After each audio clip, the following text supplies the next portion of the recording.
마태복음 13장 24절에서 30절, 36절부터 43절. 예수께서 또 다른 비유를 들어서 그들에게 말씀하셨다. 하늘나라는 자기 밭에다가 좋은 씨를 뿌리는 사람과 같다. 사람들이 잠자는 동안에 원수가 와서 밀 가운데 가라지를 뿌리고 갔다. 밀이 줄기가 나서 열매를 맺을 때 가라지도 보였다.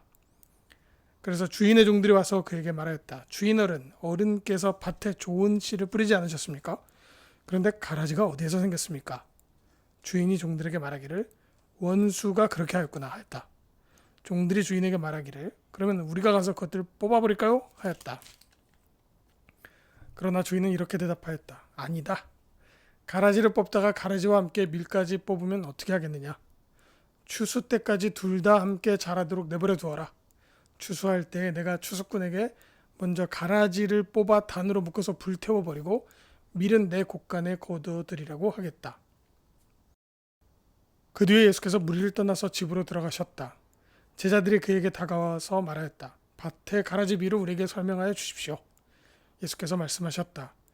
좋은 씨를 뿌리는 이는 인자요, 밭은 세상이다. 좋은 씨는 그 나라의 자녀들이요, 가라지는 악한 자의 자녀들이다. 가라지를 뿌린 원수는 악마요, 추수 때는 세상 끝날 일이요, 추수꾼은 천사들이다. 가라지를 모아다가 불에 태워버리는 것과 같이 세상 끝날 때에도 그렇게 할 것이다. 인자가 천사들을 보낼 터인데 그들은 죄짓게 하는 모든 일들과 불법을 행하는 모든 사람들을 자기 나라에서 모조리 끌어 모아다가 불야궁에 쳐넣을 것이다. 그러면 그들은 거기서 울며 이를 갈 것이다. 그때 의인들은 그들의 아버지의 나라에서 해와 같이 빛날 것이다. 귀 있는 사람은 들어라. 제 설교를 가끔씩 보시는 분들은 제 영상 중간중간에 뜬금없이 나오는 고양이들을 보실 겁니다. 네, 걔네들이 제가 키우는 고양이들입니다. 네, 제가 동물을 좀 좋아해서 버려지거나 좀 도움이 필요한 동물들을 좀 키우고 있습니다. 그런데요, 여러분, 고양이를 선한 고양이와 악한 고양이로 구분할 수 있을까요? 좋은 고양이와 나쁜 고양이로 나눌 수 있을까요? 그럴 수 없습니다. 세상에는 그냥 좋은 고양이만 있습니다. 암요. 네. 그럼 혹시 선한 자동차와 악한 자동차가 있습니까? 그런 것도 없습니다. 선한 곤충과 악한 곤충은 있나요? 하시겠지만 사실 깊이 살펴보면 그런 것도 없습니다. 이런 생명들은 그저 자신의 생존을 위해서 본능적으로 살아가는 것뿐입니다. 선하거나 악하지 않습니다. 선한 식물과 악한 식물도 없습니다. 이 선과 악의 개념은 오로지 인간에게만 적용됩니다. 이 세상에는 선한 사람과 악한 사람이 있습니다. 네, 분명히 있습니다. 심지어 선과 악을 동시에 가진 이들도 있습니다. 사람만이 선하거나 악합니다. 참으로 사람으로서는 부담스러운 일입니다. 그럼 무엇이 선한 것이고 무엇이 악한 것일까요? 정말 어려운 질문이죠. 아마 이런 기준은 사람마다 다르게 생각할 가능성이 높습니다. 그럼에도 불구하고 현대인들에게 가장 보편적인 기준, 즉 선한 것인가 혹은 악한 것인가를 나누는 쉬운 기준은 바로 자신에게 이익이 되는가 아닌가에 달려 있을 겁니다.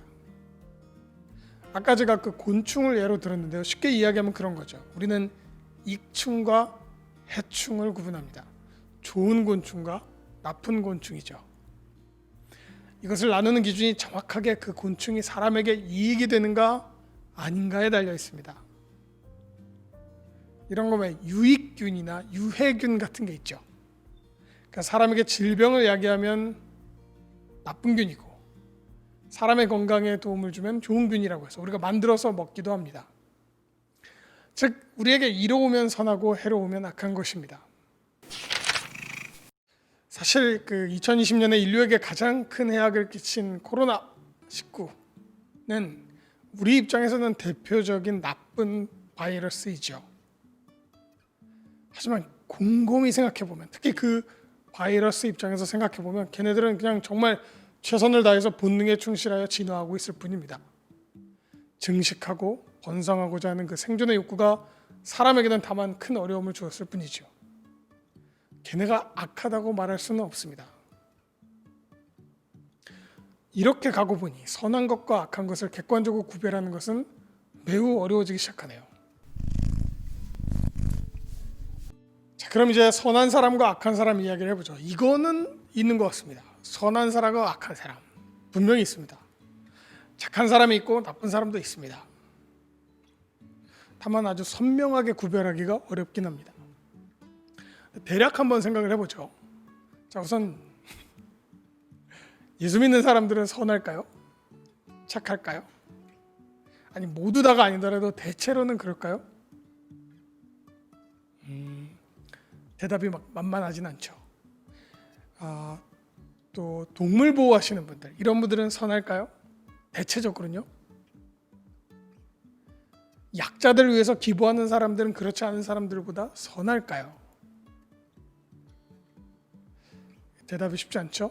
선한 일을 하는 사람은 선할 것인가? 이 질문에 대한 확답이 좀 어렵습니다. 그럼 악한 사람들은 누구일까요? 혹 우리가 떠올리는 사람들은 연쇄살인범들이거나 술 먹고 행패 부리면서 가족과 이웃들을 괴롭힌다거나 이런 것들이 생각납니다. 만약에 법을 지키지 않는 사람을 악한 사람이라고 정해보고자 한다면 말이죠. 아마 우리 모두가 도로교통법의 지옥에서 헤어나오기 어려울 겁니다. 그동안 내가 낸 불법 주차 과태료랑 속도 위반 범칙금들을 생각해 보세요. 꼭 그런 것들로 악하다고 뼛속까지 판단하기에는 좀 애매합니다. 근데 오늘 설교의 핵심은 나쁜 놈, 악한 놈들입니다. 과연 하나님은 이 나쁜 놈들, 악한 놈들을 어떻게 하실 것인가? 그리고 그 놈들은 누구인가? 이게 오늘 설교의 주제입니다. 자, 성경이 주장하는 그럼 나쁜 놈들, 악한 놈들은 누구인지 한번 알아보도록 하죠. 첫 번째가 성서가 말하는 나쁜 놈, 선과 악의 개념이 없는 것들을 말합니다. 사람들은 누구나 법, 윤리, 양심 같은 선과 악을 가르는 거대한 벽을 마음에 가지고 있습니다. 그래서 사람을 죽이고 싶은 마음이 들더라도 그 행동을 옮기지 않습니다. 그게 법, 윤리, 양심이란 것이 그 사람을 막아서게 됩니다. 악한 일을 행하지 말아야 한다는 아주 마음속 깊은 저항이 있습니다. 그런데 악한 놈들은 이런 벽이 없습니다. 무엇이 악인지를 모르고요, 알고자 하지도 않습니다. 그래서 그 죄를 느끼고 싶어 하지도 않는 사람들이죠. 이런 사람이 우선 악한 사람들입니다. 두 번째로 성서가 말하는 악한 사람들은 선과 악이 무엇인지를 분명히 알고 있지만 고의로 일부러 그 악한 일을 선택해서 다른 사람들에게 피해를 입히고 상처를 주는 사람들입니다. 이들은 다른 사람의 생명을 뺏기도 하고 재산을 훔치거나 착취하거나 학대하거나 약한 이들을 괴롭히고 유기하는 것들입니다. 그것이 잘못된 일인지도 알면서 고의로 그 죄를 행하는 사람들입니다. 이 두 가지가 성서가 말하는 대표적인 나쁜 놈들이죠.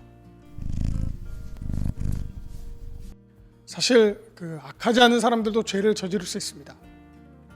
선한 사람들도 때때로 나쁜 짓을 할 수 있습니다. 즉 나쁜 일을 했다고 나쁜 사람은 아닌 것이죠. 사람들은 순간적인 감정으로 아니면 자신이 받은 어렸을 적의 상처 때문에라도 아무튼 여러 가지 이유로 잘못된 행위를 할 수 있습니다. 그렇다고 모두가 성서가 말하는 하나님이 말한 악인은 아닙니다. 그러니까 불법 주차했다고 너무 걱정하지 않으셔도 됩니다. 그것 때문에 하나님이 여러분을 버리진 않아요. 그런데 앞에서 말한 나쁜 놈들, 악한 놈들의 특징을 잘 정리해보면 이렇습니다. 악한 사람들이란 자신이 저지른 나쁜 짓을 돌아보지 않는 사람들입니다. 자신이 악한 짓을 하지 않았는지 점검하지 않는 사람들입니다. 이 사람들이 악한 사람들이죠. 자신이 저지른 나쁜 짓을 괴로워하지 않는 사람들, 자신의 악한 행동을 고치려 하지 않는 사람들, 자기의 죄를 고백하지 않는 사람들, 심지어 자신이 저지른 잘못된 행동, 악한 의도들을 정당화하고 자랑스러워하는 사람들, 이게 바로 하나님이 심판할 악한 이들을 말하는 겁니다. 누구나 죄를 저지르지만 그 죄를 어떻게 처리하는가, 이것이 악한 이들을 구분하는 방법이었습니다. 그럼 반대로 선한 이들은 누구일까요? 선한 일만 주구장창하는 사람은 없습니다. 결단코 없습니다. 없습니다. 결국 선한 사람이란 때때로 실수를 저지르고 다른 사람에게 피해를 입힐 수도 있지만 자기가 정의로운 길을 가려고 부단히도 노력하는 사람들, 여기서 중요한 건 부단히와 노력이죠. 그리고 그 선한 길을 위해서 하나님께 기도하고 의지하는 사람들, 자기가 저지른 실수와 잘못들을 기꺼이 고백하고 반성하고 스스로 그 악에서 돌이키는 사람들, 자기가 잘못된 행위로 다른 이들이 아파할까 봐 두려워하는 사람들, 이 사람들이 선한 사람들입니다. 그런데 말이죠, 아까도 말했지만 선한 사람과 악한 사람을 구분하기가 쉽지 않습니다. 선한 이들도 때때로 잘못을 저지르고 악한 행동을 하기 때문이기도 하고요. 또 악한 이들도 자신의 잘못과 죄를 잘 숨기기도 하고 또 선한 척하면서 살아가는 방법을 잘 알고 있기 때문입니다. 악한 이들은 자기가 저지른 죄 때문에 처벌을 받을 수 있다는 걸 알고 있어서 그 죄를 참기도 합니다. 또 그 잘못을 숨기기도 합니다. 그러면서 악한 것을 동경하죠. 이렇게 구분이 잘 안 되는 데다가 심지어 악한 이들과 선한 이들은 함께 살아가고 있기도 합니다. 공존하고 있죠. 선한 이들과 악한 이들이 한 집에, 같은 아파트 동에, 같은 도시에, 한 나라에 함께 살아가고 있습니다. 구분도 잘 안 되는 것들이 말입니다. 그런데 오늘 성서 본문에서는 한 가지 하나님의 약속이 있습니다. 아주 분명하게 말하고 있는 걸로 봐서는 웃자고 하시는 말씀이 아니에요. 그 약속이 바로 하나님이 반드시 악한 이들을 선한 이들로부터 혹은 평범한 이들로부터 분리시킬 것이라는 겁니다. 분리. 감추어져 있던 악한 이들, 숨죽여 있던 악한 이들을 단 하나도 빠짐없이 찾아내서 그 악한 것들을 선하고 평범한 이들로부터 골라내겠다는 겁니다. 그리고 그 악한 것들은 모진 처벌을 받게 하겠다는 거죠. 거기서 악한 이들은 슬퍼하고 고통을 받을 것이라는 것, 즉 분리와 형벌의 약속입니다. 그런데 다만 그 분리가 지금은 아직 아니라는 겁니다. 언젠가 그 분리를 하겠다는 거죠. 나중에 말입니다. 그래서 지금 현재는 선과 악이 함께 공존해야 됩니다. 물론 선과 악이 공존하면 선한 것들은 피해를 받고 고통을 당하게 됩니다. 억울하고 불공정한 시대인 것이죠. 그리고 그런 억울한 공존은 얼마간 더 지속될 겁니다. 그렇지만 반드시 언젠가는 하나님이 그 악한 것들을 분리할 것입니다. 우리가 살아가는 사회에서 보면 예를 들어서 어느 정도 법치주의가 정착한 나라들에서는 말이죠. 어느 수준 이상의 범죄를 저지른 사람들은 사회법에 의해서 선량한 시민들과 즉각 분리됩니다. 죽을 때까지 분리하지는 않더라도 수년에서 수십 년에 이르는 분리를 시키는 장치를 가지고 있습니다. 그런데 그 악한 사람들이 아주 큰 권력을 가지고 있거나 사람들을 잘 속여서 그 시대의 법에 의해 처벌을 받지 않는 경우, 그런 경우엔 그 시대가 끝마치고 더 정의로운 시대가 시작될 때 그 악한 것들은 역사적인 평가의 방식으로 사회로부터 분리됩니다. 그래서 정말 많은 시대의 독재자들이 이렇게 분리되었고 인종차별주의자들이나 혐오주의자들이 이렇게 해서 사회와 분리되어지기도 합니다. 즉 당대가 아니라 할지라도 얼마간의 시대가 지난 후에 분리가 이루어지기도 합니다. 그런데 만약 법이 그 악한 사람을 분리하지 못하고 하나의 시대가 그 시대 정신으로도 악한 것들을 분리하지 못하는 일이 생긴다면, 그렇다면 그건 인류가 끝날 때라도 하나님은 죽은 그들의 영혼을 끄집어내서라도 반드시 선하고 평범한 이들로부터 분리하겠다는 것입니다. 끈질기죠. 절대 그냥 넘어가지 않겠다는 겁니다. 그 악한 것들을 꺼집어내어서 불 한가운데 던지겠다는 겁니다. 절대로 선한 이들과 평범한 이들 사이에 악인이 함께 살아가지 못하도록 할 계획을 가지고 있습니다. 이게 최후의 심판입니다. 하나님 나라의 완성이기도 합니다. 악한 것을 돌아보지 않는다는 것, 죄를 고백하지 않는다는 것, 자신 때문에 다른 이들이 겪는 아픔에 대해서 무관심한 것들이 얼마나 위중한 것인지를 보여주고 있습니다. 그들은 절대 함께 살아가지 못할 겁니다. 선한 이들과 같이 말입니다.